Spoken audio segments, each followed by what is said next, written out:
Hello everyone. Measles suspect case இப்போ கொஞ்சம் ஃப்ரீக்வெண்ட்டாக ரிப்போர்ட் ஆகிட்டுருக்கு. மீசில்ஸ் சஸ்பெக்ட் கேஸ் வந்தால் நம்ம என்ன பண்ணணுங்கிறத இந்த வீடியோவில் பார்க்க போகிறோம். எந்த ஃபீவர் வித் ரேஷ் கேசஸ் பார்த்தாலும் அதுக்கு நம்ம மீசில்ஸ் சஸ்பெக்ட் பண்ணணும்.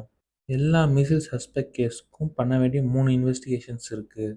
First nasopharyngeal swab, second serum sample, third urine sample. Nasopharyngeal swab பார்த்தீங்கன்னா ரேஷ் ஆன்செட்லேருந்து 7 டேஸ்க்குள்ளார எடுக்கணும். சீரம் சாம்பிள் பார்த்தீங்கன்னா ரேஷ் ஆன்செட்லேருந்து 3 மந்த்ஸ் வரைக்குமே எடுக்கலாம். யூரின் சாம்பிள் பார்த்தீங்கன்னா 14 டேஸ்க்குள்ளார எடுக்கலாம். சஸ்பெக்ட் கேசஸ் வந்தாலும் நாம் ஹவுஸ் டு ஹவுஸ் சர்வே பண்ணணும்.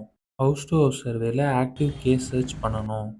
ஈச் ஹவுசஸில் இருக்க 0 to 1 children, 1 to 2 children, 2 to 5 children, pregnant உமனையும் ஃபீவர் வித் ரேஷ் இருக்கான்னு செக் பண்ணணும்.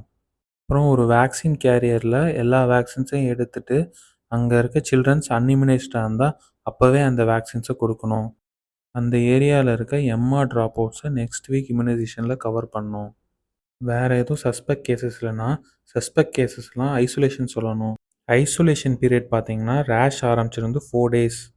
ரிப்போர்ட் பாசிட்டிவாக வந்துச்சுன்னா அந்த ஹேம்லெட்டில் இருக்க எல்லா ஹவுசஸுமே ஹவுஸ் டு ஹவுஸ் சர்வே பண்ணி ஆகணும். மீசில்ஸை பொறுத்த வரைக்கும் 5 சஸ்பெக்ட் கேசஸ் வந்தாலே எபிடமிக் தான். எல்லா சஸ்பெக்ட்ஸ்க்கும் கான்டாக்ட்ஸ்க்கும் விட்டமின் ஏ ட்ராப்ஸ் 2 டேஸ்க்கு கண்டினியூஸாக கொடுக்கணும். இந்த இன்ஃபர்மேஷன் யூஸ்ஃபுல்லாக இருந்தால் என்ன ஒரு ஃபாலோ பண்ணிக்கோங்க. இன்சார்ஜ் எம்ஓ ஃப்ரெண்ட்ஸ்க்கு ஷேர் பண்ணிவிடுங்க. Thank you all.